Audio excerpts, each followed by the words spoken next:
have to ask yourself, how many of your decisions do you make day to day, month to month, year to year, based on what other people think? They don't feel like they have the time. What would you say to them? And this is like a statement that I desperately hope stops somebody dead on the treadmill. It's oversaturated. I don't have something to offer. What would you say to somebody who is like, sure, Gary, but there's millions of people trying to do these things? Let me get this straight. You do not have time to chase your dream in life? Think about that sentence. Let me tell you what I do. There's an unlimited podcast the Gary V morning routine. And by the way, hello, friends, and welcome back to the Liz Moody Podcast. Today's episode is all about cutting through any and every reason and excuse that you are giving yourself for not going after your dreams.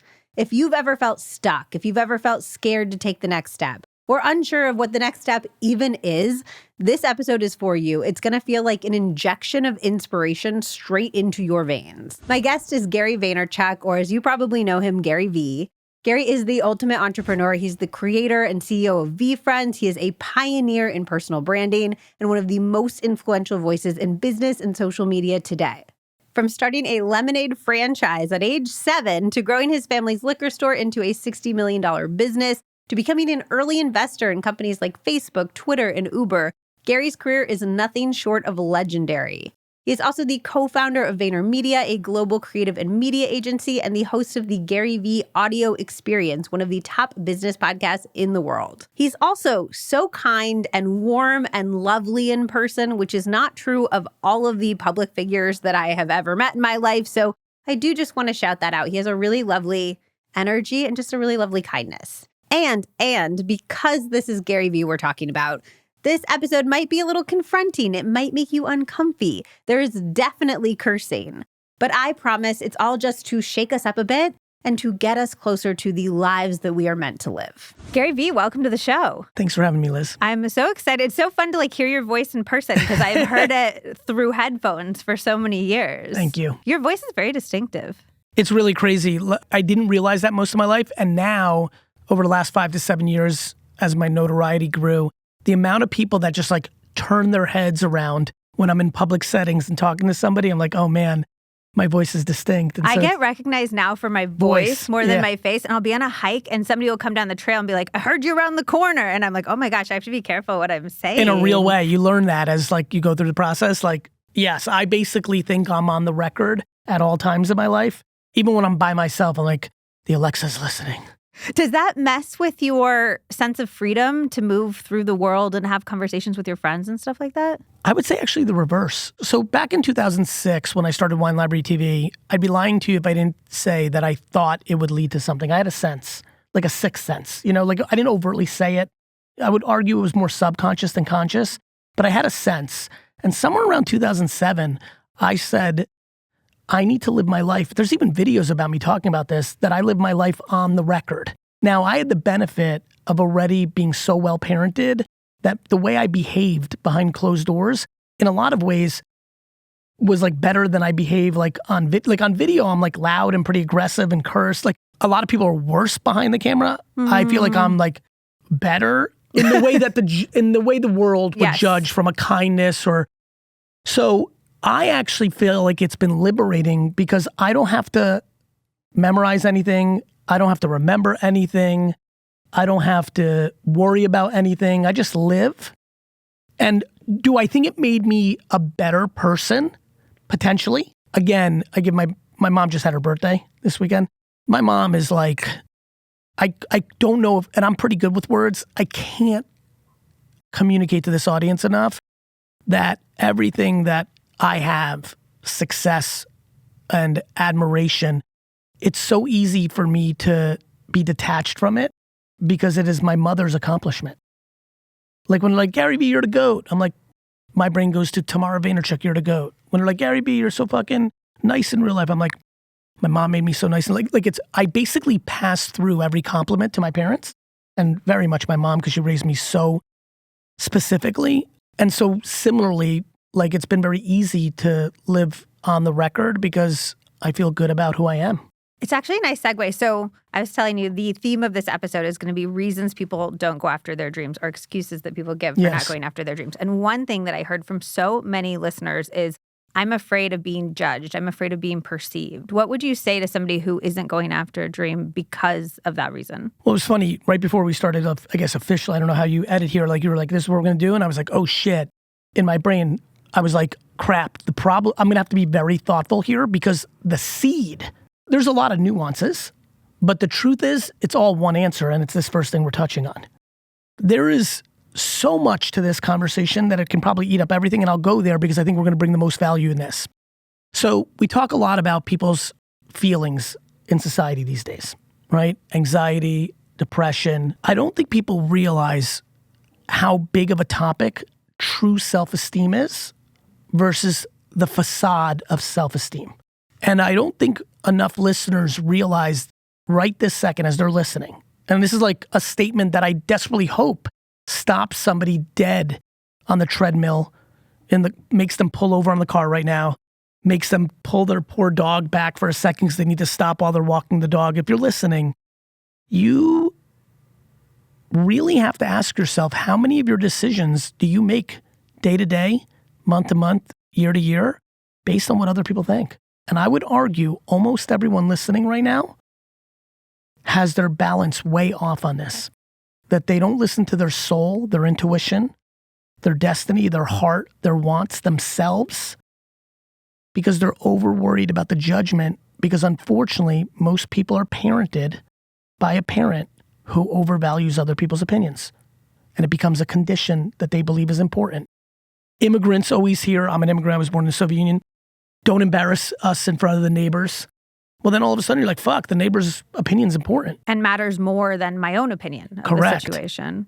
Some kids realize that their parents use them and their accomplishments in school or in sports as their parents' self-esteem monitor. Like, it's so sad how many parents, you know why parents put Harvard stickers on the back of their car? It makes them feel good. Like, it starts early. Everybody sees where I'm about to go. That big bumper sticker, proud honor school, honors school student, honors student at James Madison Middle School. The fuck is that? Like, tell your kid you're proud of their work ethic and how they got there, not put a fucking bumper sticker on your car. So what? So the other parents think you're a good parent because your kid's a good student? There's no correlation of being a good parent and having a kid good at school.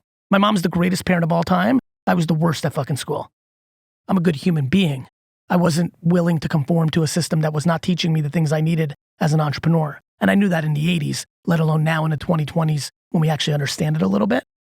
So yeah, what do I think, Liz? I think that people live their lives based on opinions of others, often of people they don't even give a shit about, or often people they don't even like. There's a lot of people right now that deeply resent their mother, like don't like her.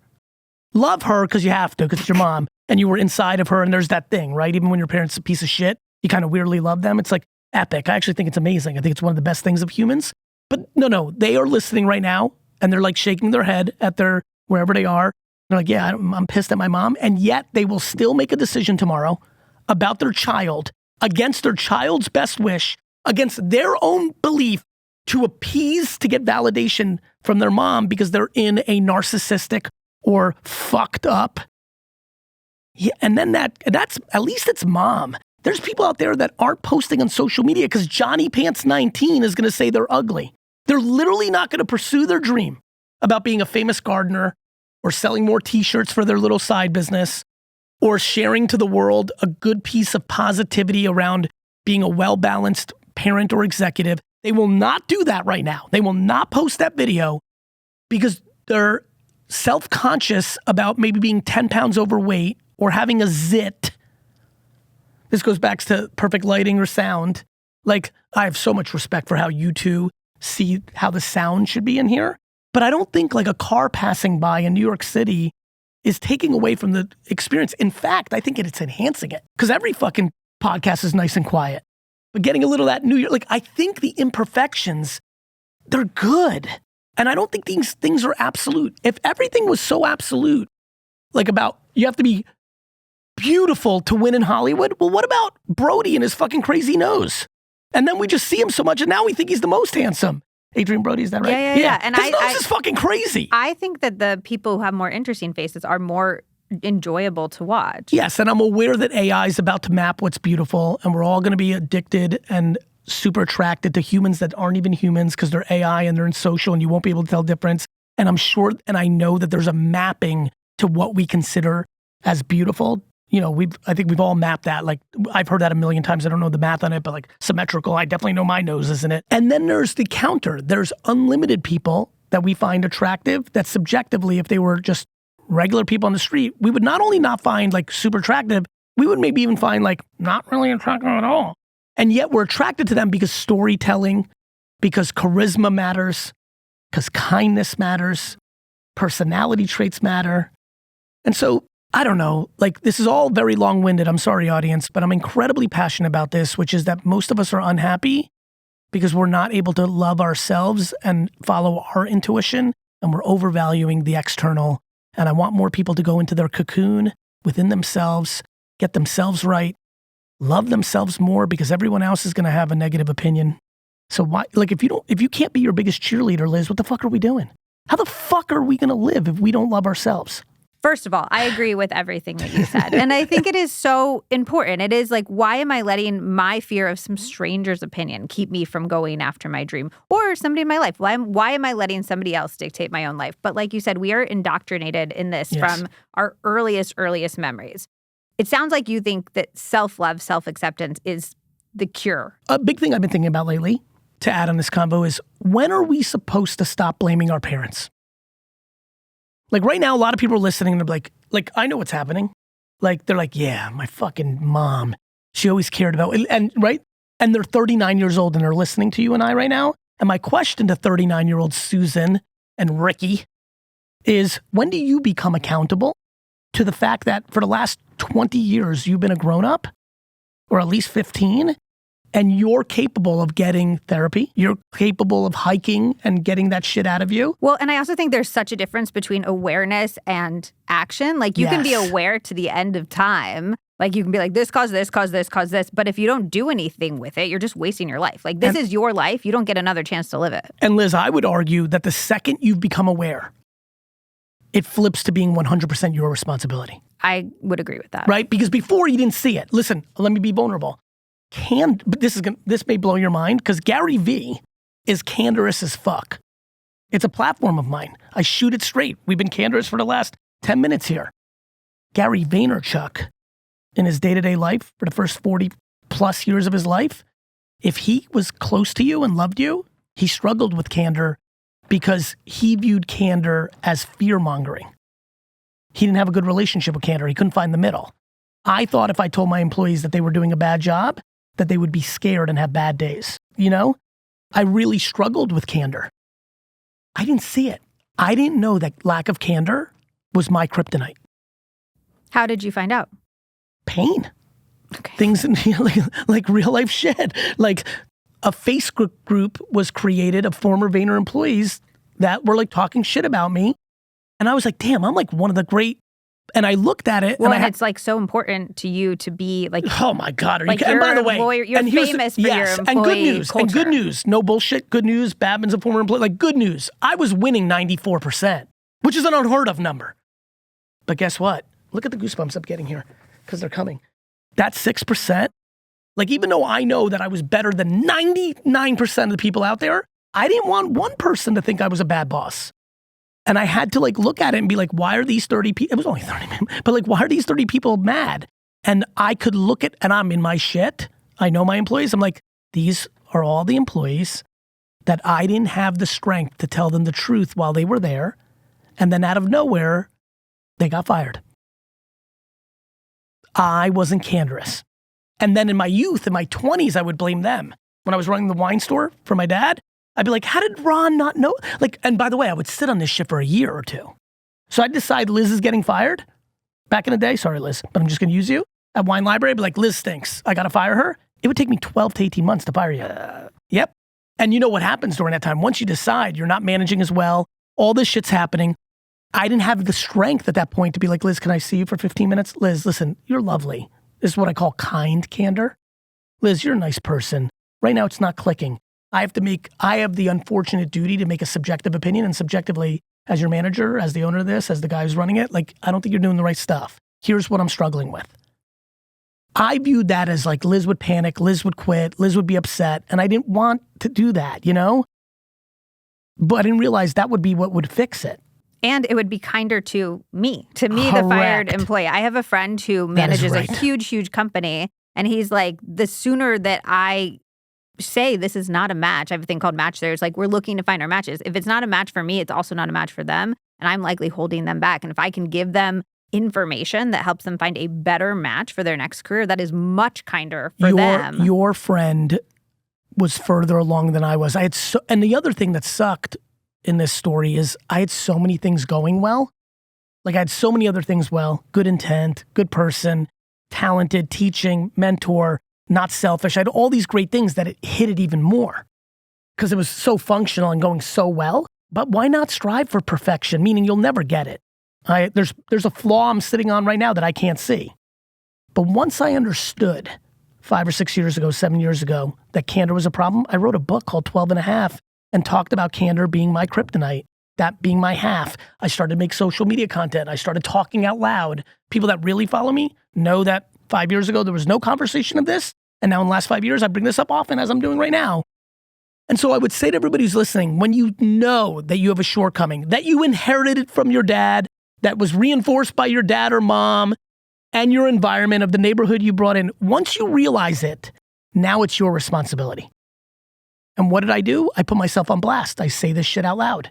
You think it's fun for me to come on this awesome podcast and be like, I sucked at this sucks, your friend's better at me? Like, it's not fun. That wasn't enjoyable the last 5 minutes. But it's growth, and I want to be better, and I need to be better, and I always want to be better, and I will always push myself for that because I'm grateful for what I've been given talent-wise, and so I owe it to the universe that gave me all these great attributes to work on the ones that I didn't have. Well, and I think you're also pointing out something incredibly important, which is that growth comes from discomfort. Like your muscles are not growing bigger because they're just sitting there. They're growing bigger because you're working them. They're getting micro tears, and then they're building upon themselves. And that's the same with almost anything in our life. We need to steer into our discomfort like you did to grow. It's inherent to the process. Adversity is the foundation of success. I believe that more than anything. I believe me being an immigrant, coming to America, living in a studio apartment with 8 family members and having no money, to being picked on because I couldn't speak English, to then being a bad student and having grown-up teachers tell me I was going to be a loser, to being really good at sports until 4th grade because I have remarkable hand-eye coordination on the record. Oh, I just want to throw something at you and test it. Yeah, it's surprisingly good. On the flip side, I don't know if you could tell, I do not have the most power, speed, athleticism. And so that eventually became something I wasn't as good at. All those things that happened to me in the first 15 years of my life, all that adversity made me unstoppable. Unlike all the people we're about to talk about, I'm not scared to lose. I don't give a fuck, Liz. A fuck what you, these two, and the millions at home that will listen to this over the next decade think about my accomplishments or shortcomings, especially when we talk about on the professional field of play. Okay, we are all about pragmatic action steps here on this podcast. So I would love one pragmatic action step that anybody listening who does have that fear of being perceived, of being judged, could take to get to the place that you are now. Do what I just did. Take your phone right now, make a video, and tell the world what you suck at. And post it. Love that. I love that. Steer into the discomfort. You love it because you know what the fuck you're talking about. And you know what I just asked was incredibly hard. You yourself, as you just thought about it, was like, fuck, I myself, I just said it and was thinking through and I'm like, I don't want to do that. That's just fucking hard.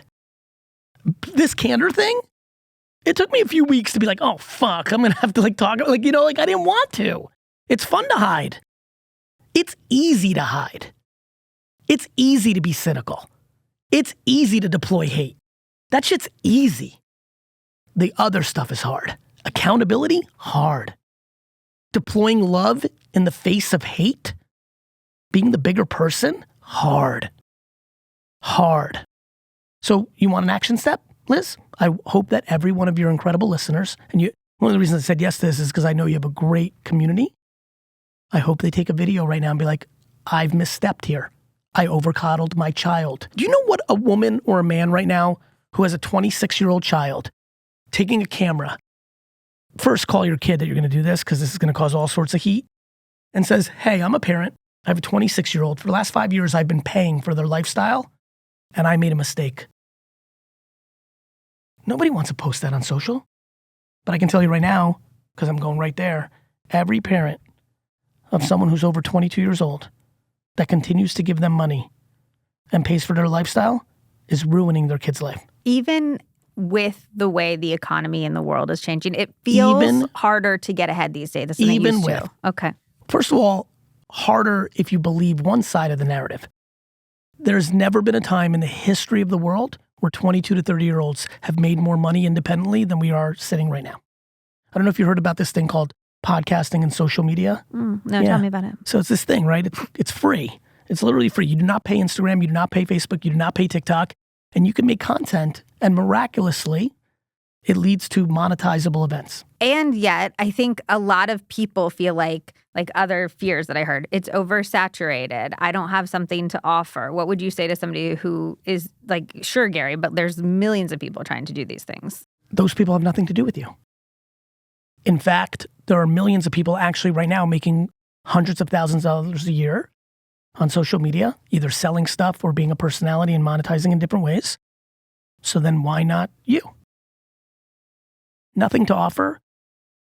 That's just an excuse of fear of failing, because I think we've all established you could fucking offer anything and it works. Some people just offer being attractive. It's called modeling. Like, there's a lot of them. Some people just make skits or make jokes. That's at scale.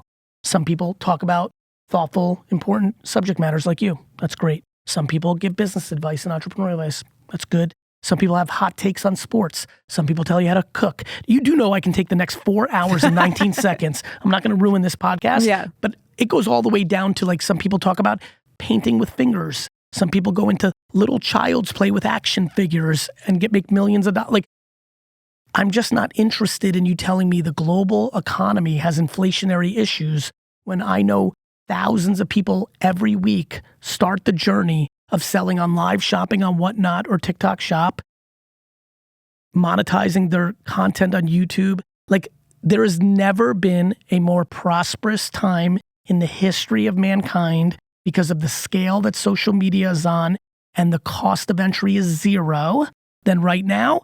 But if you want to talk to me about inflation and tariffs as your excuse, you can knock yourself out. But Paul, in a suburb outside of Minnesota, who's struggling to get a job at 24, by his parents paying for him, he gets to continue to call excuses, versus if they didn't, he'd have to fucking figure TikTok out or get a side job or figure out how to flip on Craigslist or eBay. I don't fucking want to hear it. And especially the parents that are actually paying for their kids a lot of time, they're the most financially sound people. If you're a parent that's only making minimum wage, you're not paying for your kid's lifestyle. I'm talking about parents that are in middle class, upper middle class, and wealthy areas ruining their kid's life, because I've talked to the kids for the last decade, secretly on DM. Here's the insight if you're paying for your kid.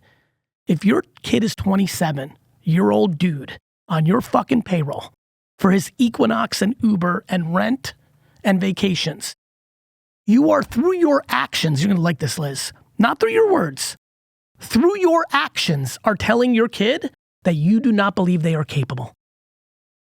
And when a parent tells a kid that they are not capable, that kid is not capable. What are you telling a 27-year-old fucking man when you're paying for it, when he's on the fucking family plan? The fuck do you think those parents are telling them?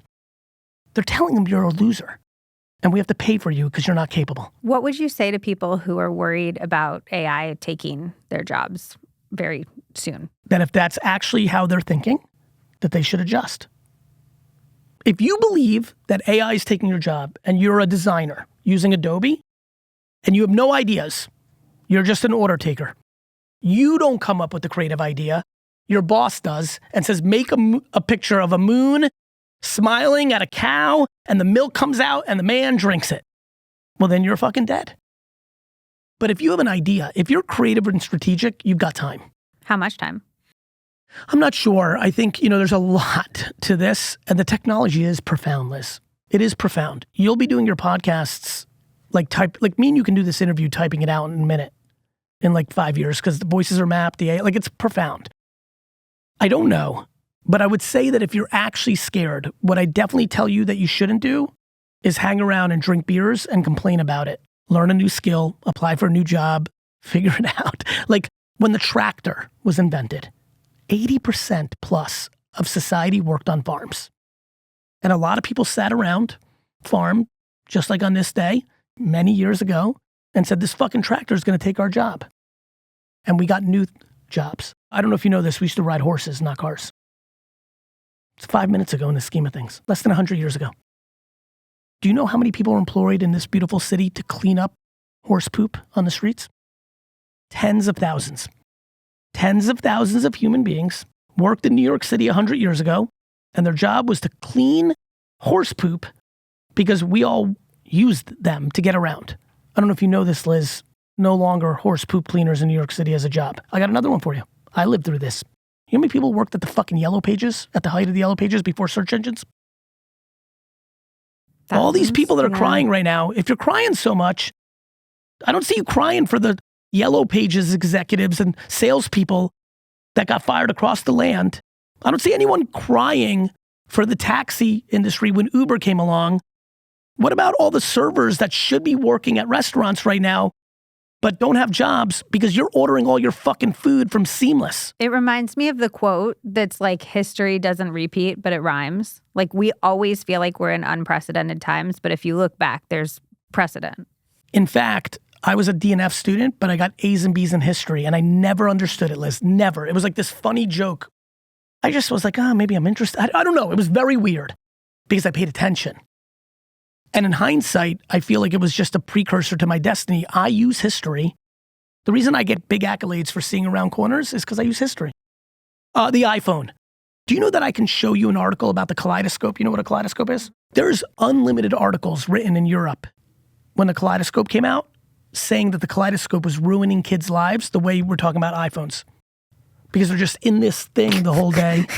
And Interesting. the television was demonized. I got a good one for you. Electricity. Do you know the whole thing about that? Everyone, go ChatGPT and Google this up. It's a fascinating read. When electricity was invented, most people did not bring them into their homes and chose to stay with candles because humans demonized electricity and said demons were in it. Demons. So humans are incredibly good at being scared about tomorrow and over romantic about yesterday. I don't do that because that doesn't work. It's never worked.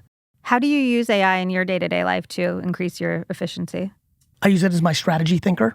So as you can see the way my brain works, I'll just have like thoughts. I'll be like, why are jean jackets back?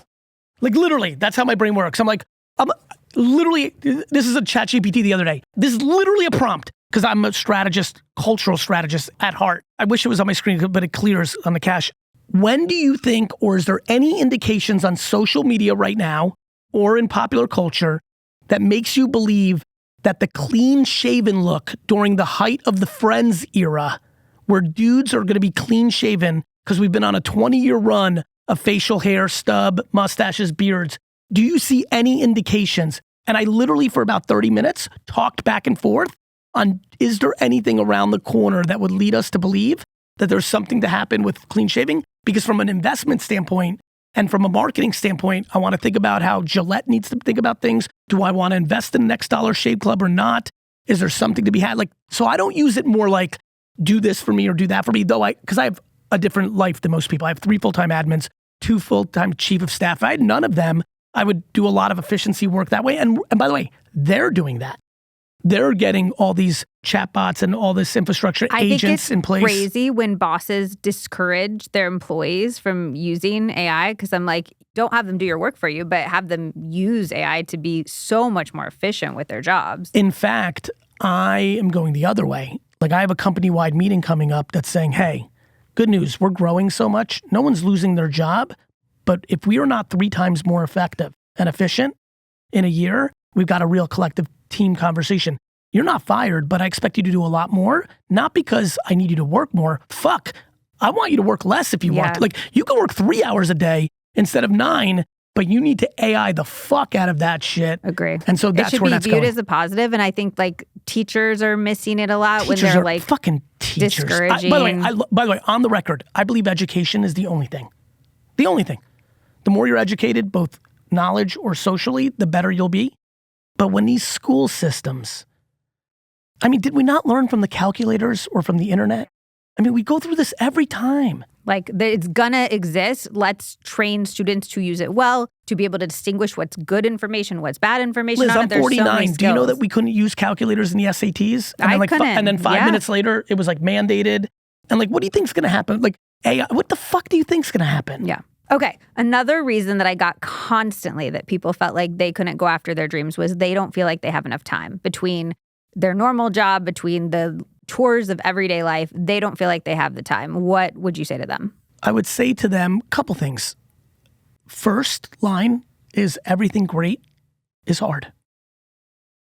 If we're talking about following your dreams and living on your own standards and having freedom, that is a big deal. To like live on your own, not have a boss, that's a privilege that is earned. That's an earned privilege. It's not handed to you. It's an earned privilege. I would say they're right.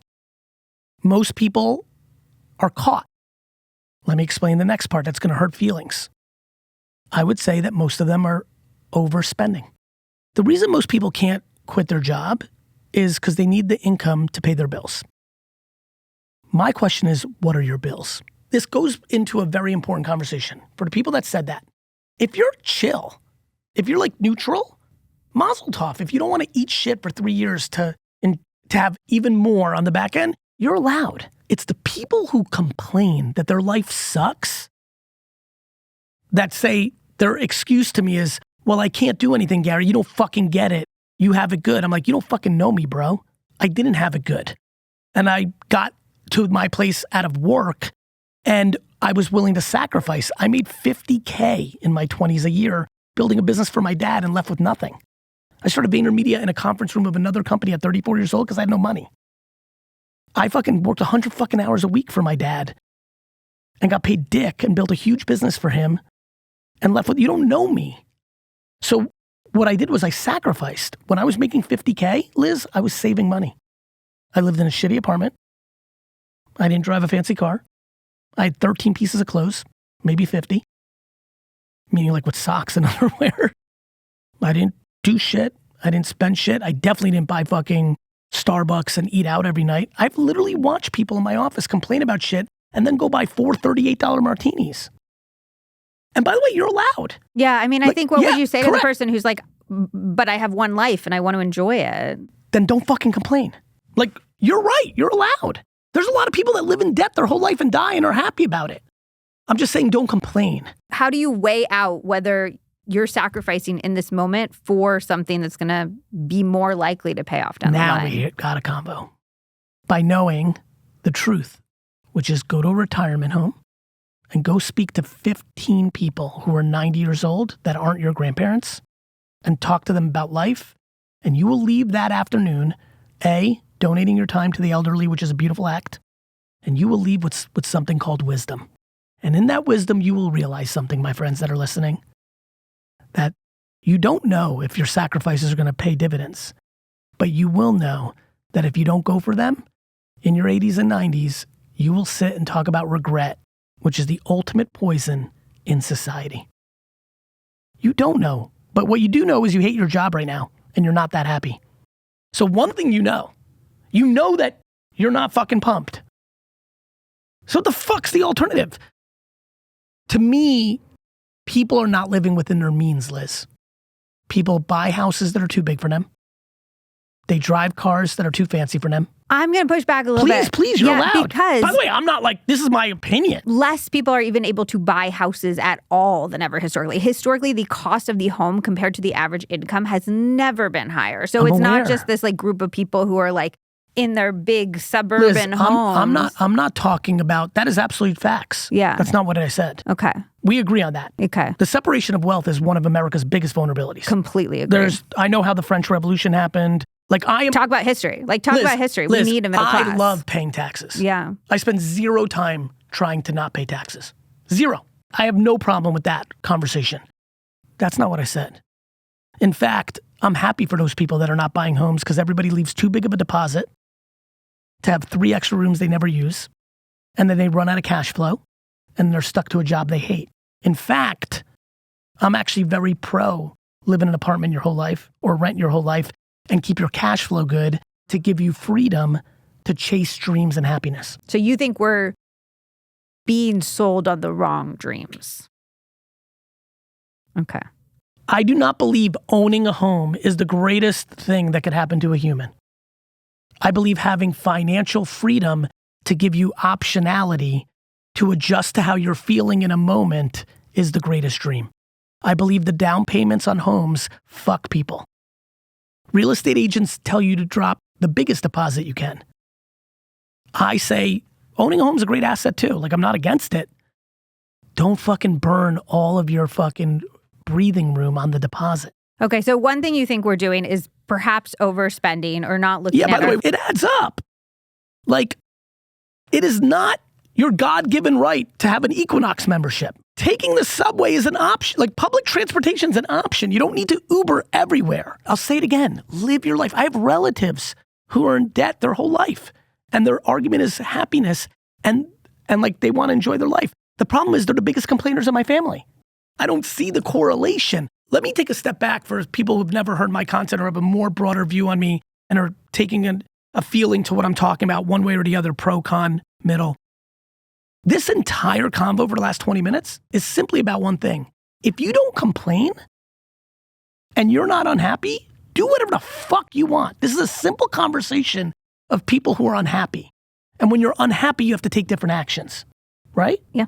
That's all. Is there anything that you do in your daily life to get more energy or get more time back? Time back is all the people around me. Back to I invested in admins, drivers, fucking full-time trainers, anything that can make me more efficient. Time is the only thing I care about. We'll go back to my question, but Yeah. Is there anything that you think more people should be doing to buy back their time that's attainable even if you're not at great levels of wealth? AI.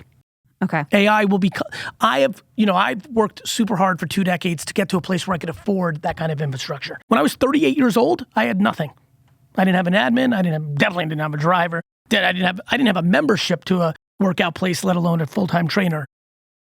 Once I got to a place where I could afford things, I realized quickly that health and time was what I wanted to spend all my money on. I didn't need a watch. I don't need a fucking Lambo. I don't fucking need $1 million paintings. I think for a lot of people who are listening that can't afford these things, I wish that AI was here when I was 21 and had no money. I would have fucking used all those apps to make me more efficient. Yeah. Yeah. And fun fact, you can ask AI what ways you could use AI to become more efficient. Well, Liz, you're brilliant for that. Everyone, don't ask anybody a question ever again and don't claim you don't know. AI will tell you. Yeah.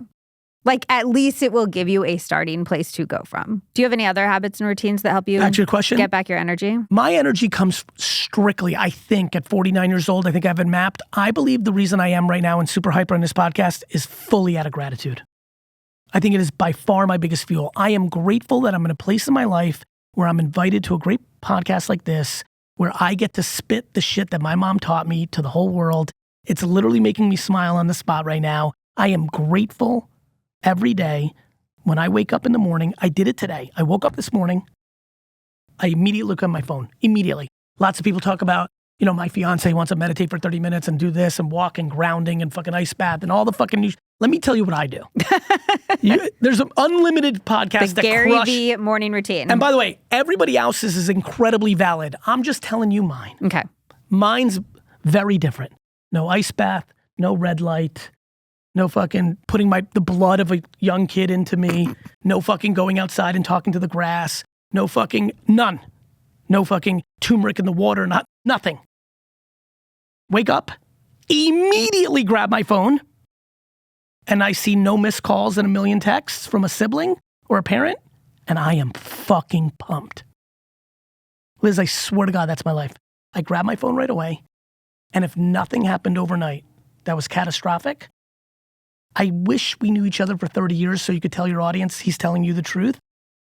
The nanosecond after that I feel good and happy about the day would blow your fucking mind. It's actually really interesting. I just did a podcast where I talked about how a great gratitude practice can be picturing losing the things that we love. It's the only thing I do. Because otherwise it's really, really hard to be like, oh, I'm grateful for my house. I'm grateful for my dog. But if you picture losing your dog, if you picture losing your family, it strikes, I mean, it's grim, but it strikes this chord of fear that makes it much easier to find that gratitude. Yeah, and to me, like, people make fun of me for sometimes on this, and like there was a viral video once where I'm like, imagine your fucking family got, like, and people like laugh at me. But I play these games all the time. I have a professional dream to buy the New York Jets. When I play that out in my head, I'm like, I bought the Jets. I'm weirdly, like, my chemicals you saw with the, you know, like, I'm very intuitive with myself. I'm pumped, but like, I don't know, like, then it's like, okay, now I got to win a Super Bowl. Like, I don't know, it's like part of the game, right? When I talk about, like, my mom just passed, I'm like crippled. I like can barely move for a few minutes when I trick myself into believing that. When you talk to yourself about things you want versus things you lose that you care about, everyone's got a different relationship with their intuition and their feelings. So I don't know how this will be for everybody. For me, it's very clear what I actually care about when I do those exercises. Yeah, Liz, that's my morning routine. Or like, how do I roll? Why do I have so much energy? Because I want to squeeze the shit out of this thing called life. Because I don't know if you know this, Liz, you and I were not born for a very long time. I don't know, I have some bad news. When we die, we're dead forever. So we've got this little fucking tiny ass motherfucking window. It's fucking tiny.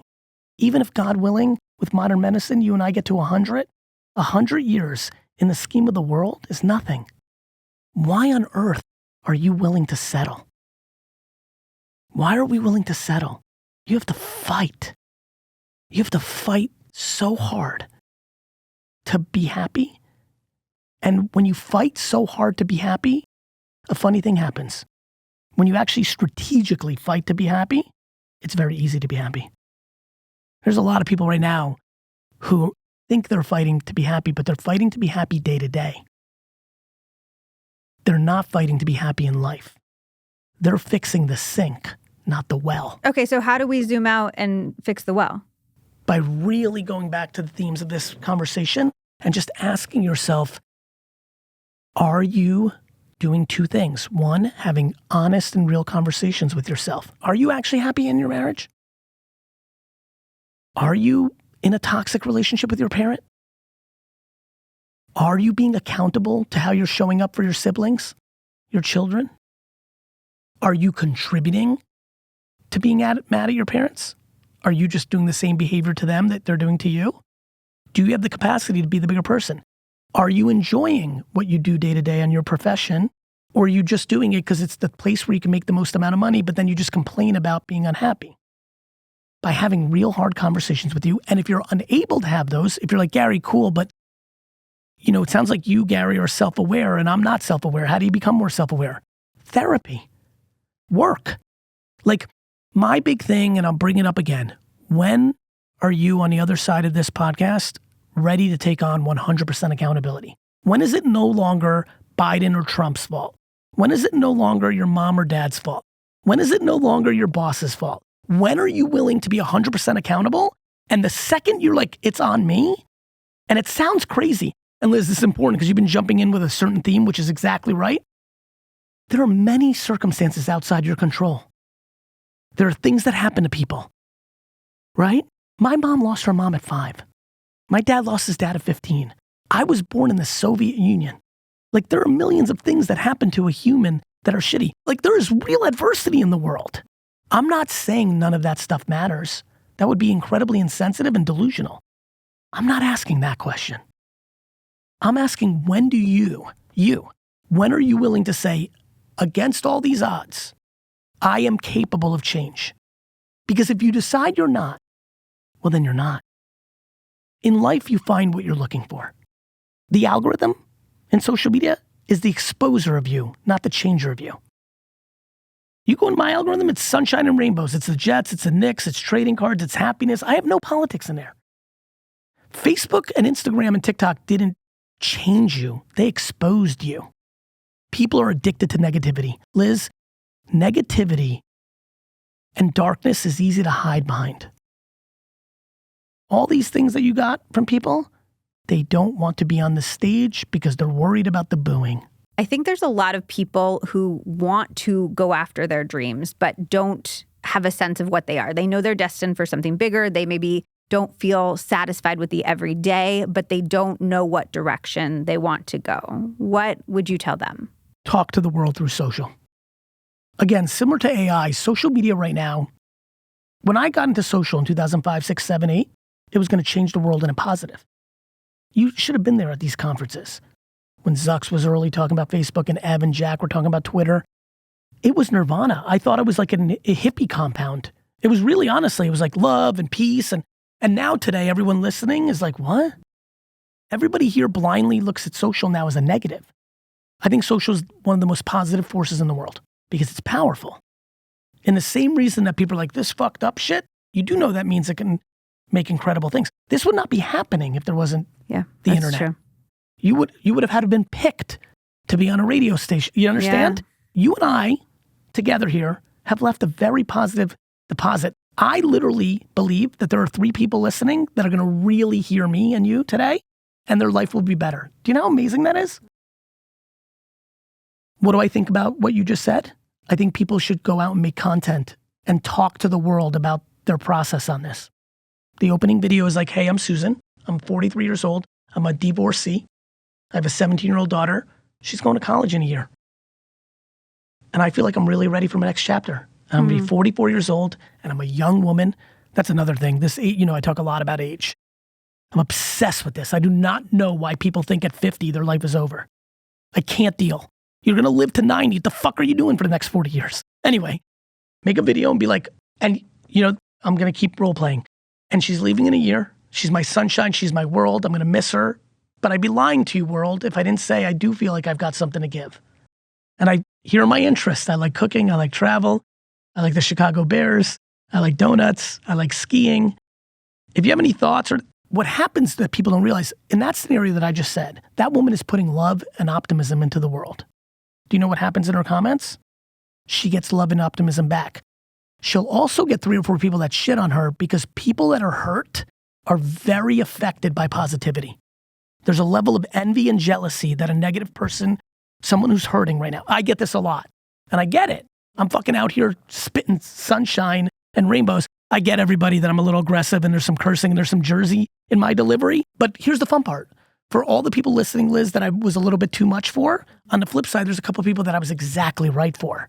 They needed this version of rainbows and sunshine and positivity. Well, and I will also say, so I can hear a lot of people saying, well, what if I do that and do that over and over and nobody's watching? And I think a really interesting thing that you said is we sometimes over-index on things needing to matter to hundreds of thousands of people to have them have an impact. But if they even impact 1 person or 2 people or 3 people, that is impact. And in the story that I just told you, if she gets a DM from another woman in Milwaukee who's 61, who went through the same journey, only lives an hour away in Chicago, and they get tea together, and then that 61-year-old is my 43-year-old's mentor, and she gives her good advice, that can't happen if she doesn't make a piece of content. You need 1. There's so many outputs that aren't just gets an audience of tens of thousands of people and makes money off of this thing. This is where we're all fucked up. Do you know that kids now think you need to make $10 million a year to be successful? I mean, I'm like watching this shit and I'm like, fuck me. Like everyone's so goddamn confused, Liz, because they're not being accountable. They're like, well, Johnny told me, well, this vlogger said he makes $10 million. I'm like, well, and we have exposure to these people doing these like hauls and things that we've never had exposure to before. Correct. And that's all good. But here's my question. Just because some kid makes $10 million a year on Twitch doesn't mean you're supposed to. Yeah. And it doesn't mean you need that to live a good life. I don't look at LeBron James and be like, I should be an unstoppable basketball player. like we're full of shit. That's what's happening. We're using all these different proxies as excuses for us not to put in the work, whatever work that is. I lived that life physically. Up until 38, I never worked out once and never ate a good thing in my life. We drank Coca-Cola for breakfast. I don't know, I could have done that, or at 38, because I was a fucking grown-up, I'm like, all right, I have a lot of dreams. I have a lot of positivity to deposit before I'm off this earth. If I don't change this thing that does not come natural, being an entrepreneur comes natural to me. Working hard in my job comes natural to me. Do you know I cried this morning to myself going to the gym? like I didn't want to go. I wanted to go to the gym this morning the way you want someone to take a sword and cut off your arm right now. Yeah. I was like so not. I'm 10 years in. Yeah. And 11. And I'm like, ugh.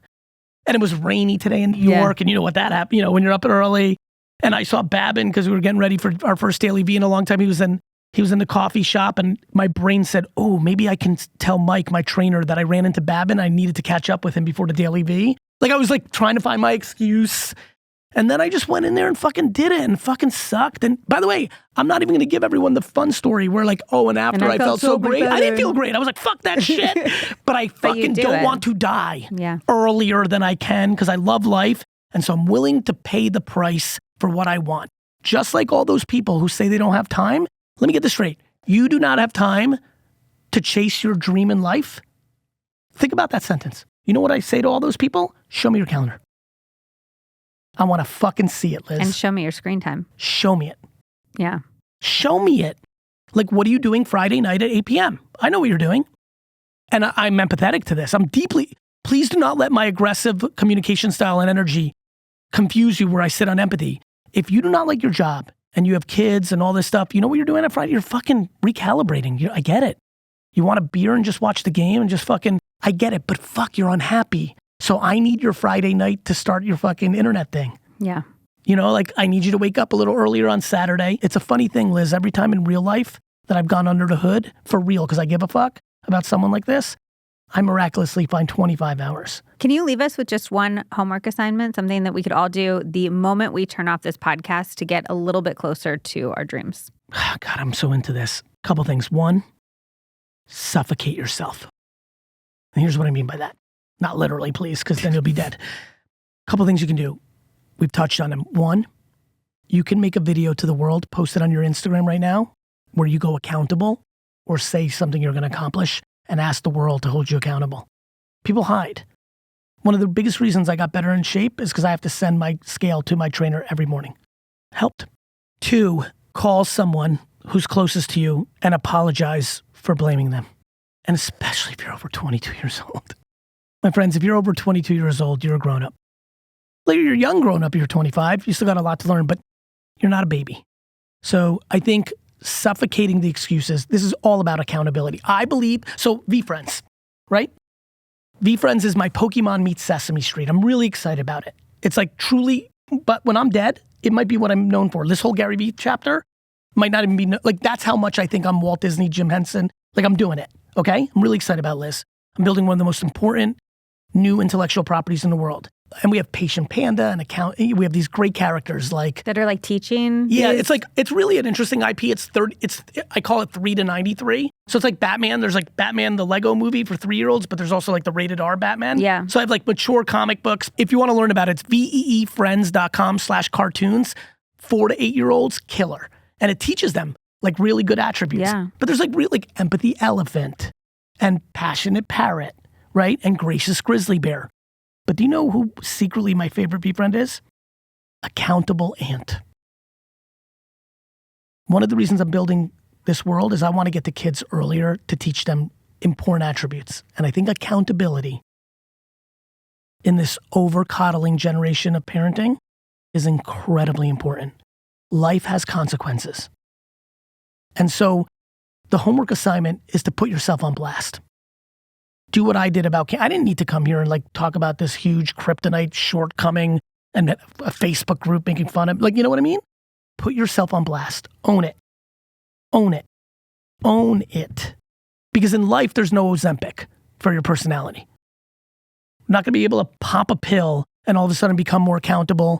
We need to put in the mental work. We need to listen to things like this, therapy, exercise.